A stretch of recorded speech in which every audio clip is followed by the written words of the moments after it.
여러분 안녕하세요.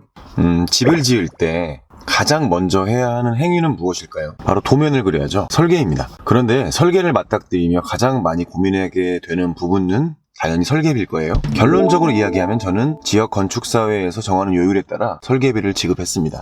그렇다면 설계비는 어떠한 요율에 따라 산정되는 게 맞다고 보여지는데 유명 건축가의 경우는 억 단위를 넘는다는 소문이 들려옵니다. 도대체 설계비는 계산식이 있는 겁니까? 아니면 설계사의 몸값입니까?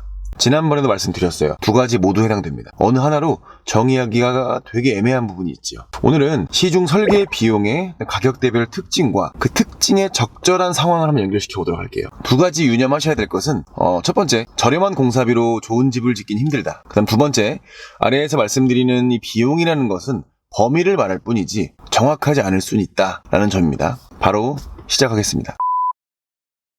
가장 먼저 설계 비용이 100단위일 때가 있어요. 이러한 경우는 구체적으로 좀 건축, 어떤 구조를 설계하는 비용이라기보다는 인허가 비용 플러스 행정처리 비용이라고 생각하시면 됩니다. 인허가는 설계사무소의 고유 권한이기도 하죠. 이 건축 법규, 법령에 따라서 도면을 구성하는 정도로만 이해하면 될 것 같습니다. 이는 정리를 좀 해보면 건축사 자격증과 행정처리 비용 이 정도면 적당한 값으로 지불을 한 것이다 라고 생각할 수 있겠습니다. 매우 고민한 그런 주택을 짓는 그런 설계를 하는 행위는 아니라고 굉장히 어렵다고 생각하시면 될 것 같고요. 임대사업을 목적으로 한 원룸 등에 적절하다고 생각을 합니다. 굳이 내가 살 곳이 아니기 때문에 내 삶을 윤택하게 해줄 다양한 필요, 그 공간을 집에 담을 필요가 없죠.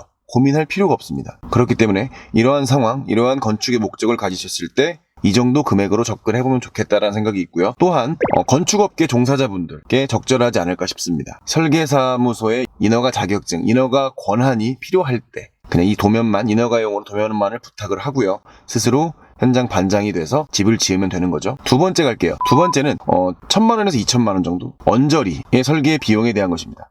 당연히 500만 원대 설계 비용에 비하면 좀 더 좋은 수준의 설계도를 얻을 수 있을 겁니다. 설계사와의 만남도 첫째의 금액보다 훨씬 잦을 거고요. 내부 자재, 외부 자재에 대한 고민도 동반이 되겠죠. 하지만 이런 경우는 시공사하고 함께 시공과 설계가 함께 이루어지는 경우가 많습니다. 너무 저렴한 설계 비용은 좀 불안하고 설계비를 지나치게 많이 지불하기는 어려울 때 적절한 금액, 즉 최선의 선택으로 작용하는 경우가 있어요. 금액의 그 틈에 위치하는 셈이죠. 이런 금액은 이런 분들에게 추천합니다. 허가방, 첫 번째 말씀드린 그러한 인허가용 도면보다 조금 더 괜찮은 집이 설계되길 바라는 분, 나의 요구가 저렴하게 조금 더 반영이 되면 좋겠다고 생각하시는 분께 적절하다고 저는 생각을 하고요. 특히 설계와 시공의 좀 긴밀한 협력, 한 업체에서 원패스로 건축 행위가 이루어지길 바라는 분께 추천드립니다. 다음은 2,000만 원에서 4,000만 원 정도의 지점입니다. 만만치 않은 가격이죠. 먼저 이런 분들께 추천드립니다. 집을 짓고 싶은데 유니크함을 추가하고 싶은 집, 그 약간 욜로에 가까운 분, 또 집의 내부, 외부 이런 걸 보고 다르다라는 느낌을 내가 받거나 타인에게 이러한 기분을 들게 해주고픈 분, 내가 투자하는 금액보다 내가 좋은 공간에서 아름답게 사는 게 우선으로 생각되는 분, 건축의 행위가 주거의 행위 플러스 하나의 예술성을 가진다라고 이해할 수 있는 분께 추천드려요. 보통 이런 설계사무소는 또 자부심을 가지고 설계를 하는 곳이 많습니다. 그러나 한 가지 오해는 버려야 됩니다. 이거는 금액과는 관련이 없는 내용인데요. 설계비를 지불하면 지불할수록 그럼 건축주는 더 편해집니까? 손 놓고 예쁜 집을 기다리면 됩니까? 절대 그렇지 않죠. 설계사 또한 자신의 욕심과 재능을 이 집이라는 공간에 담아야 하고요. 건축주도 스스로의 요구 조건을 표현해야죠. 내 요구 조건을 설계사가 반영을 해주고 구체화시켜주는 그런 과정, 즉 이 설계의 과정은 이 두 주체가 스스로의 의견을 표현하는 좀 격돌의 장이라고 보시는 게 맞아요. 저희 설계사님이 늘 말씀하시는 좋은 건축주가 좋은 집 만듭니다 라는 말이 정확하게 적용되는 부분이 아닐까 싶습니다.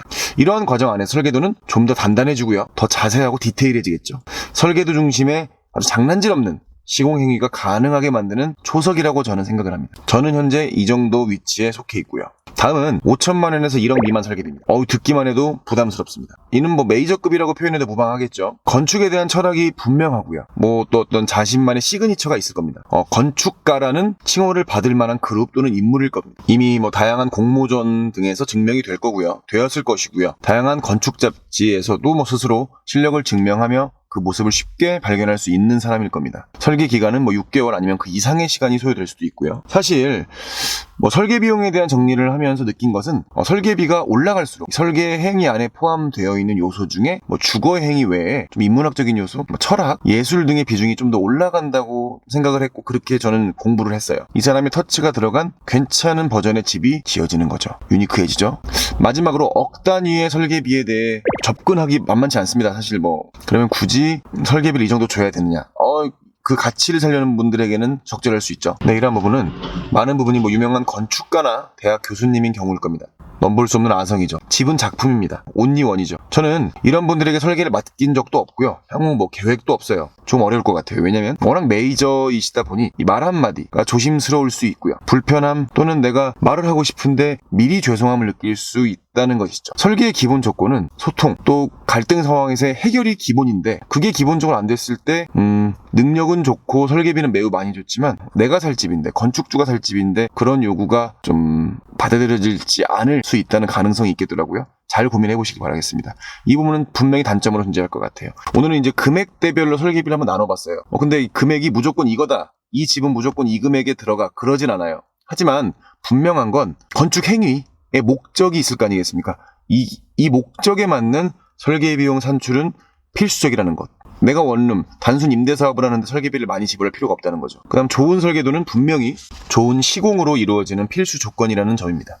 시청해주셔서 감사하고요. 어디까지나 제 주관적인 견해 그리고 정보라는 거, 정보 수집이라는 것 참고해 주시길 바라겠습니다. 다음 영상으로 찾아뵙겠습니다. 안녕히 가세요.